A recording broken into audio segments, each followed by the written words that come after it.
வணக்கம் மாணவர்களே, நாம் இங்கு 9ஆம் வகுப்பு தகவல் தொடர்பு தொழில்நுட்பம் என்ற பாடநூலில் தகவல் பகுப்பாய்வு, கணினியில் தகவல் பகுப்பாய்வு என்ற 6வது பாடத்தை குறித்து தான் படிக்கப் போகின்றோம். அப்போ இது ஏற்கனவே நாம் 8வது வகுப்பில் தகவல் பகுப்பாய்வு எத்தனை எளிது என்றதில் பல நுட்பங்களை நாம் அங்கே படிச்சிருக்கோம். அதன் தொடர்ச்சி தான் இந்த பாடம். அப்போது அங்கே என்னவெல்லாம் நாம் படித்தோம், இதை ஒன்று நினைவில் கொண்டு வரலாமா மாணவர்களே? சரி, அங்கு நாம் என்ன படித்தோம்? முதல்ல லிபர் ஆஃபீஸ் கால்க் என்ற மென்பொருளை உபயோகித்து எவ்வாறு திறப்பது, இல்லை இந்த மென்பொருள் உபயோகித்து லிபர் ஆஃபீஸ் கால்க் எப்படி திறப்பதுன்றதை படித்தோம். அப்ளிகேஷன் ஆஃபீஸ் லிபர் ஆஃபீஸ் கால்க் இப்படி தானே திறந்தீங்க. இனி திறக்கும்போது சாதாரணமாக காட்சி அளிக்கிற மாதிரி சாளரம் இல்லை, நிறைய கட்டங்கள் தென்படுகிறது அல்லவா? அப்போ அதுக்கு செல்ஸ்ன்னு பேர், அதுவும் படித்தோம். நாம் செல் அட்ரஸ் எப்படி காண்பது என்பதையும் படித்தோம். இல்லை, நிரல், நிறை இவற்றின் இடத்தை பார்த்து தான் செல் முகவரி கண்டுபிடிக்கப்பட்டுள்ளது. அதே மாதிரி எவ்வாறு ஒரு புது நிறையை உட்படுத்தலாம், எவ்வாறு புது நிரலை உட்படுத்தலாம், எவ்வாறு டெலீட் செய்யலாம், இதையெல்லாம் தான் அங்கு நாம் படித்தோம். அதே மாதிரி சம் கருவி, சம் பட்டன்ஸ், சம் கருவி, ஃபங்க்ஷன் கருவி இதெல்லாம் உபயோகிக்க படித்தோம் இல்லையா? அதே போல் செல்ஸை மெர்ஜ் பண்ணுறதுக்கும் சென்டரில் தலைப்பு எழுதுறதுக்கும் எல்லாம் நாம் படித்தோம். பின்ன ரொம்ப இம்பார்ட்டண்ட்டான ஒரு கருவி என்னது? ஃபில் ஹேண்ட் கருவியில் நிரப்பு கைப்பிடி என்ற அந்த கருவியை குறித்து நாம் படித்தோம். அதாவது அது உபயோகித்து எப்படி காப்பி பேஸ்ட் செய்கிறது என்றதை படித்தோம். அதே மாதிரி அட்டவணையில் எப்படி நாம் சார்ட்டை உட்படுத்துறது, படங்கள் வேண்டுமானால் உட்படுத்தலாம், இதெல்லாம் நாம் படித்தோம். சரி மாணவர்களே, இங்கு நாம் என்ன படிக்க போகிறோன்னா மேலும் பல நுட்பங்கள், இங்கே ஃபங்க்ஷன் விசார்டு உபயோகித்து மேலும் பல நுட்பங்களை நாம் படிக்க உள்ளோம். ரொம்ப உற்சாகமாக இருக்கு இல்லையா? சரி, இனி 8ஆம் வகுப்பில் நாம் நிறைய காரியங்கள் படித்த மாதிரி இங்கேயும் அதே மாதிரி படிக்க போகிறோம். ஆய்வு செயல் திட்டத்தின் பாகமாகவும் அணுவும் மீனாவும் ஒரு அட்டவணையை தயாரித்திருக்காங்க. அதை ஹோமில் சேவ் செஞ்சுருக்காங்க. ஸ்டாண்டர்ட் 9 என்ற ஃபோல்டரில் அதை சேவ் செஞ்சுருக்காங்க. அப்போ அதை திறப்பது எவ்வாறுன்னு பார்க்கலாம். அப்போ அணுவும் மீனாவும் தயார் செய்த அட்டவணை ஹோமில் ஸ்கூல் ரிசோர்ஸஸில் ஸ்டாண்டர்ட் 9 என்ற ஃபோல்டரில் temperature.ods என்ற ஃபைலை திறக்க வேண்டும். முதலில் செய்ய வேண்டிய செயல்பாடு ஒவ்வொரு இடத்தின், ஒவ்வொரு நகரத்தின் சராசரி வெப்பநிலையை கண்டுபிடிப்பதாகும். இதற்காக மேக்சிமம் டெம்பரேச்சர், மினிமம் டெம்பரேச்சர் என்ற நிரலுக்கு அடுத்தபடியாக டெய்லி மீன் டெம்பரேச்சர் என்ற தலைப்பு அளிப்பதாகும்.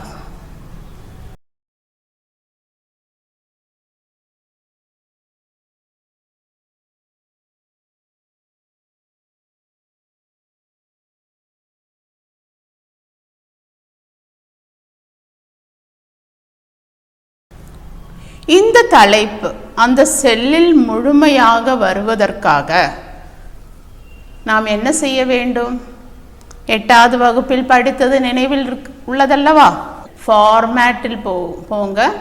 Format, cells, alignment, wrap text automatically tick செய்யுங்க. ஓகே அழுத்துங்க. இப்போது அந்த செல்லில் முழுமையாக அந்த தலைப்பு காட்சி அளிக்கிறது. இனி எவ்வாறு சராசரி வெப்பநிலையை கண்டுபிடிப்பது என்று பார்க்கலாம். ஒரு நகரத்தின் சராசரி வெப்பநிலையை கண்டுபிடிக்க அதிக வெப்பநிலையும் குறைந்த வெப்பநிலையினுடையும் தொகையினை 2ஆல் வகுக்க வேண்டும். தொகை காண்பதற்கான வழிமுறையினை 8ஆம் வகுப்பில் படித்ததை நினைவுறுத்தி பாருங்கள். சிக்மா ஃபங்க்ஷன் உபயோகிக்கலாம். இங்கே C2 முதல் D2 வரையிலான செல்களின் தொகைகள் காண வேண்டும். அதை 2ஆல் வகுக்க வேண்டும். சராசரி கிடைக்க வேண்டிய செல்லை முதலில் தெரிவு செய்க, செலக்ட் செய்யுங்க. டெய்லி மீன் டெம்பரேச்சருக்கு கீழே தான் அதனோட விடை கிடைக்கணும். அதனால் அந்த செல்லை கிளிக் செய்யுங்க. ஈக்குவல் டு சம் என்று எழுதி எந்த சம் காண வேண்டும் அதை கிளிக் செய்யணும். ஈக்குவல் டு சம் என்று டைப் செய்யுங்க. இப்போ 39, 22 ரெண்டும் வரணும். அதாவது C2 and D2. அப்போ சம் பிராக்கெட்னு போட்டுட்டு இந்த 2 செல்லையும் கிளிக் செய்யுங்க.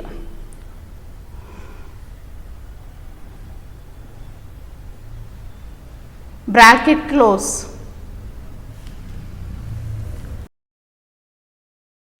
வகுத்தல் சின்னம் பிரஸ் செய்யுங்க. அதற்கு பிறகு 2 என டைப் செய்யவும். என்டர் பட்டன் அழுத்தவும். ஆக்ரா என்ற நகரத்தின் சராசரி வெப்பநிலையை கண்டுபிடித்து விட்டோம். கிடைக்குதா பாருங்க. ஆன்சர் 30.5. இனி மற்ற நகரங்களின் சராசரி வெப்பநிலையை காண்பதற்கு ஃபில் ஹேண்டில் கருவி பயன்படுத்தலாம்.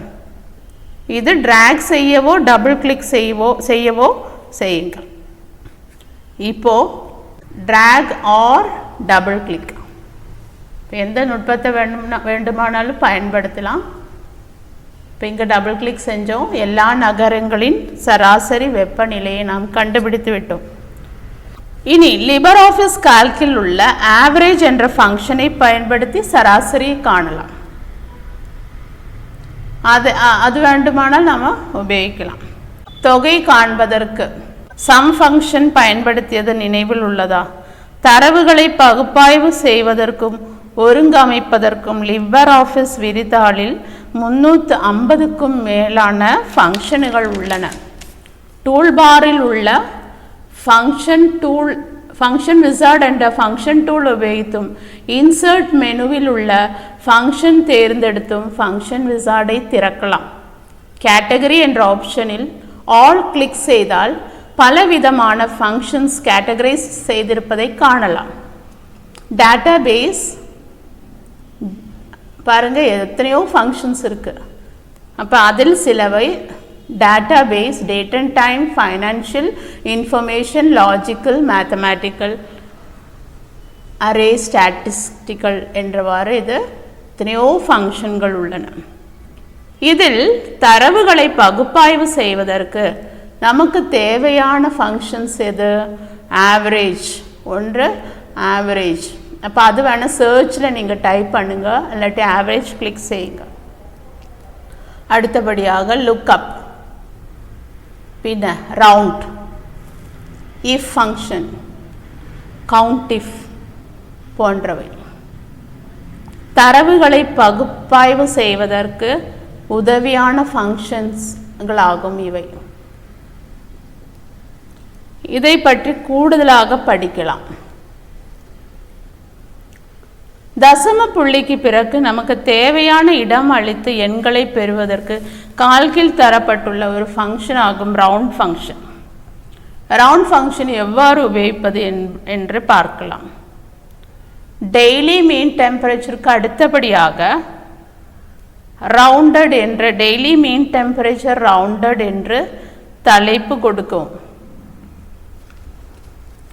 டெய்லி மீன் டெம்பரேச்சர் ரவுண்டட்.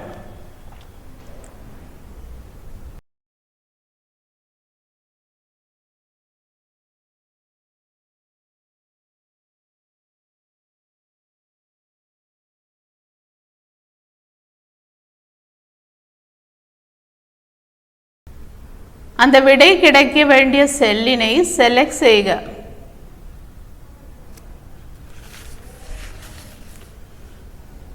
ரவுண்ட் ஃபங்க்ஷன் தேர்ந்தெடுப்பதற்கு டூல்பாரில் ஃபங்க்ஷன் விசார்டில் டூல் பாரில் வந்து எஃப்எக்ஸ் என்ற ஃபங்க்ஷன் டூலையோ இல்லாட்டி function wizard tool insert function எதுவானாலும் உபயோகிக்கலாம். அப்போ ஃபங்க்ஷன் டூல் உபயோகிக்கிறோம்.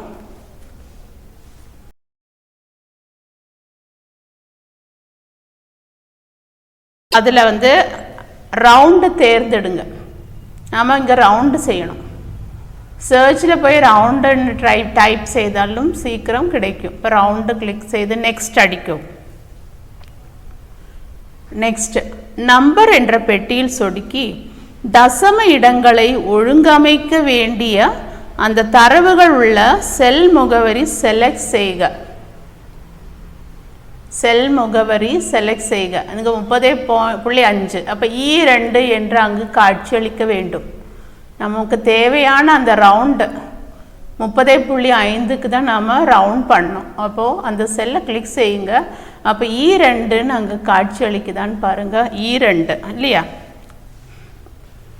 கவுண்ட் என்ற இடத்தில் நாம் என்ன பண்ணணும்? தசம எண்களுக்கு பின்னர் எத்தனை எண்கள் வர வேண்டும் என்பதை தருக. இப்போ இங்கு ஒரு எண்ணும் தேவையில்லாததால் ஒன்றும் தர வேண்டியதில்லை.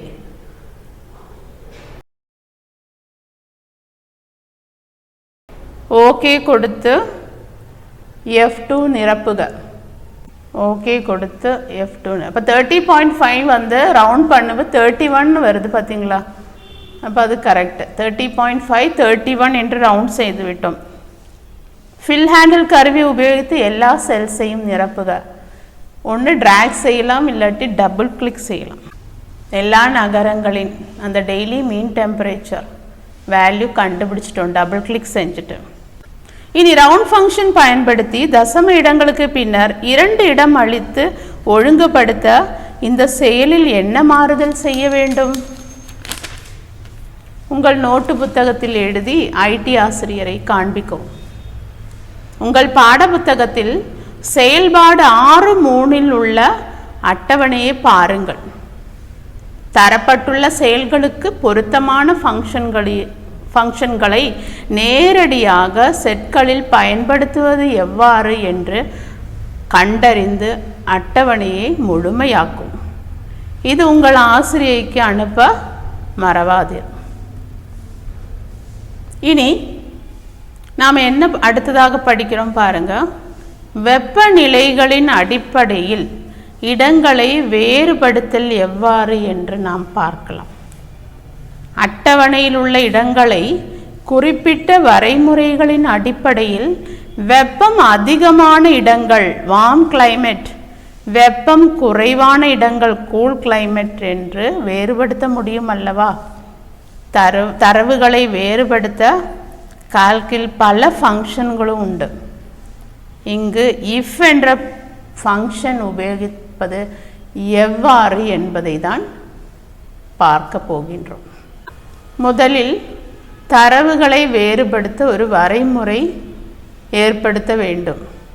உதாரணமாக சராசரி வெப்பநிலை வந்து 25க்கு குறைவெனில் இங்கு கூல் கிளைமேட் ஆகவும் இல்லையெனில் வார்ம் கிளைமேட் ஆகவும்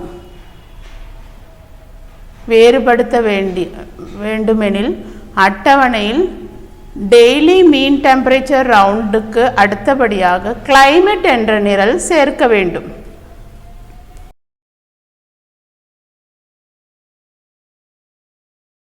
விடை கிடைக்க வேண்டிய செல் G2 கிளிக் செய்யுங்க. ஃபங்க்ஷன் விசார்டில் இருந்து இஃப் தேர்வு செய்து இஃப் தேர்வு செய்து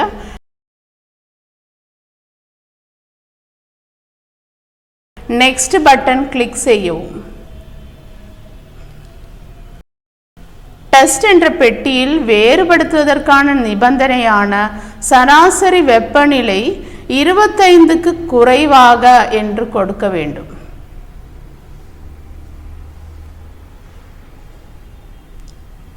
டெஸ்ட் என்ற சீரீஸில் 25க்கு குறைவாக என்று செலக்ட் செய்ய. அப்போ அந்த செல்லை வந்து முதல்ல செலக்ட் பண்ணுங்கள். எந்த செல் நமக்கு தேவை? 31 என்ற அந்த செல். அப்போ அந்த செல்லோட முகவரி F2. கிளிக் செய்யும்போது F2ன்னு காட்சி அளிக்குது பார்த்தீங்களா? அதில் நீங்கள் லெஸ் சின்னம் கொடுங்க. லெஸ் தேன் 25, லெஸ் தேன் 25 என்று சேர்க்கவும். F2 லெஸ் தேன் என்ற குறியீடு சேர்க்க வேண்டும். 25க்கும் குறைவு என்று செலக்ட் செய்ய வேண்டும். வேல்யூ என்ற பெட்டியில் வரைமுறை சரியானால் என்ன தோன்ற செய்ய வேண்டும்? 25க்கும் குறைவானால் அது கூல் கிளைமேட் இல்லையா? அப்போ அங்கே within inverted commas cool climate என்று டைப் செய்யுங்க. Within inverted commas cool climate என்று டைப் செய்யுங்க. கூல் கிளைமேட் வித்தின் இன்வெர்டட் காமாவில் எழுதணும். F2 லெஸ் தேன் 25, 25க்கும் குறைவானால் அந்த கிளைமேட் வந்து கூல் கிளைமேட். இனி அதர்வைஸ் F2 25ஐ விட கூடுதலானாலோ 25ஐ விட கூடுதலானாலோ அது வார்ம் கிளைமேட். அப்போ அதர்வைஸ் என்ற பெட்டியில் warm climate within inverted comma அது டைப் செய்து சேர்க்கவும். Warm climate WARMCLIMATE climate within inverted commas type செய்யுங்க. நமக்கு முதலாவது பெட்டியில் என்ன மதிப்பு யோசிச்சு பாருங்கள். 31 தானே அங்கே கிடச்சிது. அது என்ன கிளைமேட்டு? 25ஐ விட கூடுதல் தானே. அப்போது அது வார்ம் கிளைமேட் என்ற விடை கிடச்சி பார்த்தீங்களா? அப்போ சரியான விடை ஓகே. இங்கே warm climate first result okay கொடுத்தால் அங்கு வார்ம் கிளைமேட் என்ற விடை கிடைக்கும். இனி ஃபில் ஹேண்டில் கருவி நிரப்பு கைப்பிடியை உபயோகித்து டபுள் கிளிக் செய்து எல்லா விடையையும் கண்டுபிடித்து விட்டோம். G என்ற நிரலில் உள்ள எல்லா செல்ஸினையும் நிரப்பிவிட்டோம். ஒவ்வொரு மாறுதல்களையும் செய்யும்போது கோப்பை சேமிக்க மறவாதீர்கள்.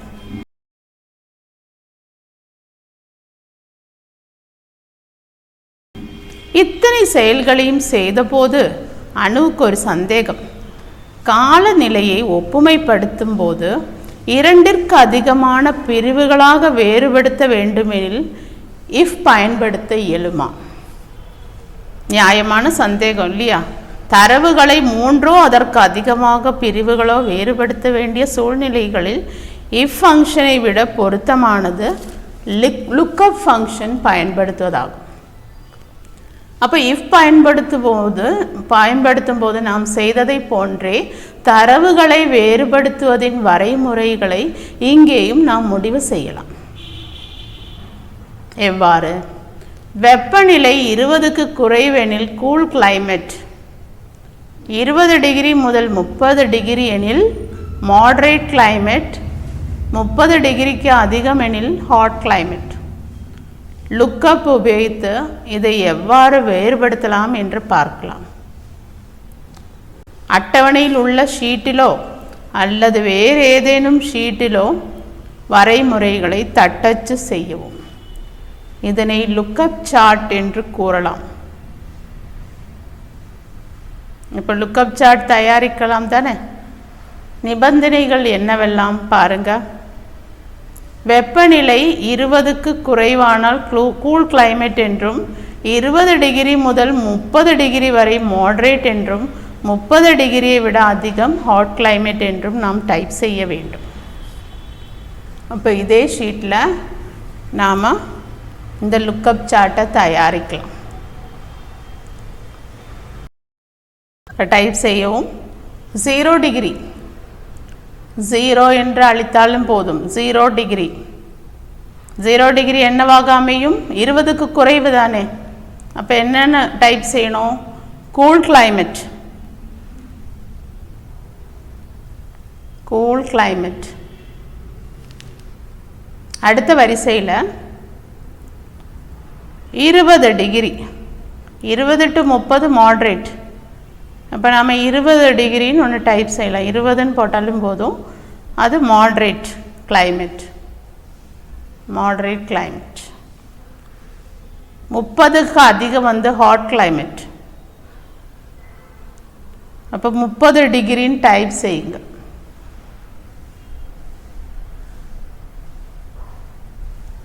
Hot climate.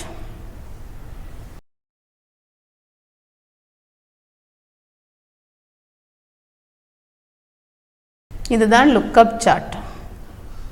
லுக்கப் சார்ட்டை எப்படி தயாரிப்பது புரிந்து விட்டதல்லவா? 0 டிகிரி என்பது கூல் கிளைமேட், 20 டிகிரி என்பது மாடரேட் கிளைமேட்,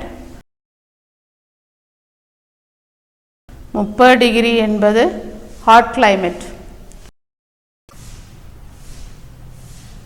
30 டிகிரி 30 என்பது ஹாட் கிளைமேட்.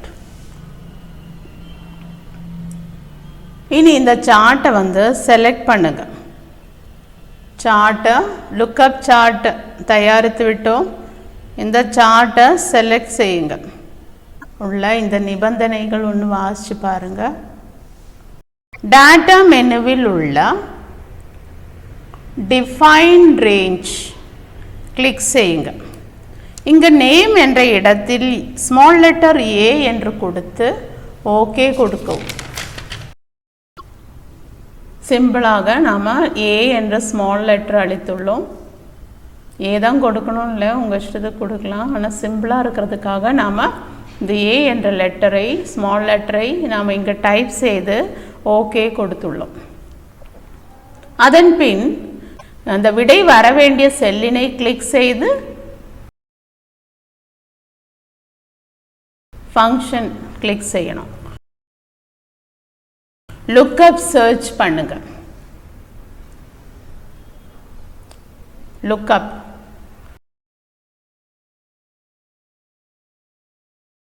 நெக்ஸ்ட் கிளிக் செய்து பின்ன சர்ச் கிரைட்டீரியானில் சராசரி வெப்பநிலை செல் முகவரி, சராசரி வெப்பநிலை அந்த செல் முகவரி கிளிக் செஞ்சால் போதும். எந்த செல்லுக்கு நாம் இந்த கண்டிஷன் தேவையோ அந்த செல்லை கிளிக் பண்ணுறோம். நாம் 31 அதோட விடை 31 என்ற டெய்லி மீன் டெம்பரேச்சர் ரவுண்டட் அதோட அந்த வேல்யூ கிளிக் பண்ணுங்க. அப்போ அங்கே என்ன தோன்றணும் F2 என்று காட்சி அளிக்கணும். அடுத்ததாக சர்ச் வெக்டர் என்ற பெட்டியில் லுக்கப் சார்ட்டுக்கு தரப்பட்டுள்ள பெயர் ஞாபகம் இருக்குல்ல, ஏ, ஸ்மால் லெட்டர் ஏ என்று டைப் செய்யுங்க. Small letter A. ரிசல்ட் வெக்டரில் ஒன்றும் டைப் செய்ய வேண்டாம். அந்த ரிசல்ட்டை பாருங்க. ஹாட் கிளைமேட் என்று வருகிறது. 31 என்பது ஹாட் கிளைமேட் இல்லை, 30 ஹாட் கிளைமேட். அப்போ 30 விட கூடுதலாக உள்ளது ஹாட் கிளைமேட். இனி ஓகே கொடுத்து நிரப்பு கைப்பிடியால் அந்த நிரலை நிரப்பு செய்ய வேண்டும்.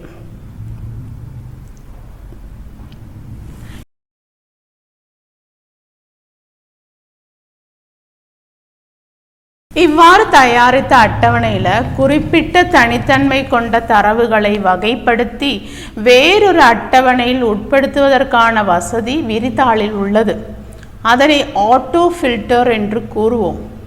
அதனால் தரவுகளை வகைப்படுத்தும் நுட்பமாகும் ஆட்டோ ஃபில்டர் என்பது. 25 டிகிரி செல்சியஸ் தினசரி வெப்பநிலை கொண்ட இடங்களை மட்டும் நாம் கண்டறிய வேண்டும். இது ஆட்டோ ஃபில்டர் உபயோகித்து எவ்வாறு செய்யலாம் என்று பார்க்கலாம். சராசரி வெப்பநிலை 25 டிகிரி தினசரி வெப்பநிலை கொண்ட இடங்களை மட்டும் கண்டறிய வேண்டும். சராசரி வெப்பநிலை உள்ள அந்த நிரலை செலக்ட் செய்யவும். டெய்லி மீன் டெம்பரேச்சர் அடுத்து அந்த நிரலை செலக்ட் செய்து ஆட்டோ ஃபில்டர் தெரிவு செய்க, அதாவது செலக்ட் செய்யுங்க. இப்போது தலைப்புகளில் உள்ள செல்ல என்ன காட்சி அளிக்குது, ஒரு டவுன் ஆரோ தெரியுது இல்லையா? அப்போ அதில் நமக்கு தேவையானதை மட்டும் டவுன் ஆரோ கிளிக் செய்து அதில் தேவையானதை மட்டும் கிளிக் செய்யணும். அதில் ஆல்ரெடி டிக் மார்க் வருது பார்த்தீங்களா, அந்த டிக் மார்க் ரிமூவ் பண்ணுறதுக்கு நாம் வந்து ஆலில் கிளிக் செய்யணும். ஆல் என்ற அந்த பாக்ஸில் வந்து டிக் மார்க்கில் ஒன்று கிளிக் செஞ்சு பாருங்கள். அந்த டிக் மார்க் எல்லா டிக் மார்க்கும் மறைந்து விடும். அடுத்தது நமக்கு எது தேவையோ அதில் மட்டும் டிக் நல்கவும். இங்கே 25 தான் நாம் டிக் நல்கணும். அதை அழித்து ஓகே கொடுக்கும். இப்போது 25 டிகிரி வெப்பநிலை உள்ள அட்டவணை காட்சி அளிக்கிறது. விரிதாள் சாளரத்தில் புதிய ஒரு ஷீட்டில் இதை உட்படுத்தலாம். அதுக்கு நாம் என்ன செய்யணும், இதை செலக்ட் செய்யுங்க. இதை செலக்ட் செய்து எடிட் காப்பி செய்யவும். Edit copy. பின்னர் இது புது ஷீட்டில் இன்னொரு ஷீட் 2ல அங்கே பேஸ்ட் செய்கிறோம். தொடர்ந்து ஆட்டோ ஃபில்டரில் இருந்து பழைய ஷீட்டுக்கு போவதற்கு சராசரி வெப்பநிலை செலக்ட் செய்து ஆட்டோ ஃபில்டர் பட்டனை ஒரு தடவை கிளிக் செய்தால் நாம் பழைய ஷீட்டுக்கே திரும்பவும் செல்வோம். இனி அதிக தரவுகளை ஃபில்டர் செய்ய டேட்டா மெனுவில் மோர் ஃபில்டர்ஸில் ஸ்டாண்டர்ட் ஃபில்டர், அட்வான்ஸ் ஃபில்டர் என்ற வசதிகள் உள்ளன. இனி நமக்கு சராசரி வெப்பநிலை 20 டிகிரி செல்சியஸுக்கு குறைவான பட்டணங்களின் விவரங்கள் தேவை என கருதவும். இதை எவ்வாறு சேகரிப்பது, இதை பார்க்கலாமா? டெய்லி மீன் டெம்பரேச்சர் என்ற அந்த நிரலை செலக்ட் செய்யவும். டெய்லி மீன் டெம்பரேச்சர் என்ற அந்த நிரலை செலக்ட் செய்ய வேண்டும். டேட்டாவில் போய் மோர் ஃபில்டர், ஸ்டாண்டர்ட் ஃபில்டர் கிளிக் செய்யும். தொடர்ந்து வரும் சாளரத்தில் டெய்லி மீன் டெம்பரேச்சர் என்ற காலத்தில் கண்டிஷன்ஸ் கொடுக்கவும். என்ன கண்டிஷன்? 20 டிகிரி செல்சியஸுக்கு குறைவான விவரங்கள் தேவை. அப்போது டெய்லி மீன் டெம்பரேச்சர் கண்டிஷன் உள்ள இடத்துல வந்து லெஸ் தேன் குறியீடு அளிக்கணும். லெஸ் தேன் வேல்யூ காலத்தில் 20 டிகிரி என கொடுக்கவும். வேல்யூ காலம், வேல்யூ டேபில் 20 டிகிரி 20 என்று நல்கவும். அதாவது இங்கு நாம் 20 டிகிரி செல்சியஸுக்கு குறைவு டெய்லி மீன் டெம்பரேச்சர் உள்ள நகரங்கள் என்ற நிபந்தனை அளித்துள்ளோம். ஓகே என்று கிளிக் செய்க. இவ்வாறு இப்போது ஃபில்டர் செய்யப்பட்டுள்ளது. அட்டவணையை நாம் ஃபில்டர் செய்துள்ளோம். இதுபோல் நமக்கு பல நிபந்தனைகள் உட்படுத்தியும் ஃபில்டர் செய்யலாம். நம்முடைய இந்த ஃபைல் வேறு இயக்க முறைமை உள்ள ஆஃபீஸ் பயன்பாட்டு மென்பொருள் உள்ள கணினிகளிலோ மற்ற ஏதேனும் கருவிகளிலோ திறந்து பார்க்க இயலாமல் போகலாம். அப்போது இந்த கோப்பினை வந்து நாம் PDF ஆக மாற்றினால் இப்பிரச்சனைக்கு முடிவு காண இயலும். PDF ஃபார்மேட் எல்லா ஆப்ரேட்டிங் சிஸ்டத்திலும் திறக்க இயலும். இனி இந்த ஃபைலை எக்ஸ்போர்ட் செய்யவும். அப்போ எவ்வாறு ஃபைலை எக்ஸ்போர்ட் செய்யலாம்னு பார்க்கலாம். இப்போ எக்ஸ்போர்ட் செய்கிறதுக்கு நாம் படிக்கணும். File export as PDF export என்று கொடுக்கவும். எக்ஸ்போர்ட் எங்கே சேவ் செய்ய வேண்டும்? டெஸ்க்டாப் இல்லைனில் டெஸ்க்டாப் என்று கொடுத்து நேம் டெஸ்டினி வந்து டெஸ்க்டாப், நேம் டெம்பரேச்சர்னு கொடுத்துருக்கோம். டெஸ்க்டாப்பில் டெம்பரேச்சர் என்ற ஃபோல்டரில் நாம் சேவ் செய்ய. அப்போ ஃபைல் நேம் கொடுத்து ஓகே கொடுக்கும். நம்முடைய ஃபைல் சேவ் செய்து வைத்தாலும் அதில் அனாவசியமான திருத்தல்கள் செய்வதற்கு வாய்ப்பு உண்டு. இது நமக்கு பிரச்சனைகள் தரும். இந்த ஃபைலை நாம் எவ்வாறு பாதுகாக்கலாம்? நாம் தயாரித்த ஃபைலை பாதுகாக்கணும்ல, என்ன செய்யலாம்? ப்ரொடெக்ட் டாக்குமெண்ட் என்ற வசதியை பயன்படுத்தி நமது கோப்புகளில் தேவையற்ற திருத்தங்கள் செய்வதிலிருந்து நாம் பாதுகாக்கலாம். நம்முடைய ஃபைல்ஸ் பாதுகாக்க ப்ரொடெக்ட் செய்ய வேண்டிய தாளை திறக்கவும். டூல் மெனுவில் ப்ரொடெக்ட் டாக்குமெண்ட் ஷீட் என்ற வரிசையில் ப்ரொடெக்ட் ஷீட் சாளரத்தை திறக்கவும். பாஸ்வேர்டு அளிக்கவும். கன்ஃபார்ம் பெட்டியில் மீண்டும் பாஸ்வேர்டு அளித்து ஓகே கொடுக்கவும். ஃபைலை சேவ் செய்யவும். இனி இந்த ஷீட்டில் எடிட் செய்தால் என்ன அறிக்கை வருகிறது? Protected shields cannot be modified. அதாவது இனி இதில் ஏதேனும் திருத்தல் தேவையெனில் இனி என்ன செய்ய வேண்டும்? டூல்ஸில் protect sheet, tools protect sheet, அதில் பாஸ்வேர்டு கொடுக்கணும். நாம் கொடுத்த பாஸ்வேர்டு கொடுத்து ஓகே கொடுக்கவும். இனி எடிட் செய்யலாம். இவ்வாறு எடிட் செய்யலாம். மாணவர்களே, கணினியில் தகவல் பகுப்பாய்வு என்ற இந்த பாடத்தை நீங்கள் நன்றாக கவனிச்சிருக்கீங்கள்ல? எல்லாம் புரிந்து விட்டதா? ஏதேனும் சந்தேகம் இருந்தால் உங்கள் ஐடி ஆசிரியரிடம் கேளுங்கள். அப்போது இந்த பாடத்தில் நாம் என்னவெல்லாம் படித்தோம் ஒன்று திரும்பவும் நினைவில் கொண்டு வரலாமா? அப்போது இங்கே நாம் என்னவெல்லாம் படித்தோம்? சராசரி எப்படி காண்பது என்று படித்தோம். ஃபங்க்ஷன் விசார்ட் உபயோகித்து ஆவரேஜ், ரவுண்ட் ஃபங்க்ஷன், பின்ன இஃப், லுக்கப் என்பது எவ்வாறு லுக்கப் என்பதை குறித்தெல்லாம் நாம் படித்தோம். ஒரு ஃபைலை எப்படி பிடிஎஃப் ஆக மாற்றி எக்ஸ்போர்ட் செய்வது என்பதை குறித்தும், நாம் தயாரித்த ஃபைலில் மற்றவங்க யாரும் எடிட் செய்யாமல் இருக்கிறதுக்காக எப்படி ப்ரொடெக்ட் செய்வது என்பதையும் படித்தோம். அப்போ இதெல்லாம் நீங்கள் குறித்து வைங்க. ரொம்ப முக்கியமான காரியங்கள் இவையெல்லாம். அப்போ இதெல்லாம் குறித்து வைங்க, இல்லாட்டி சீக்கிரமாக மறந்து போயிடும். அப்போ ஏதாவது சந்தேகம் இருந்தால் அப்பப்போ கிளியர் பண்ணிக்கோங்க.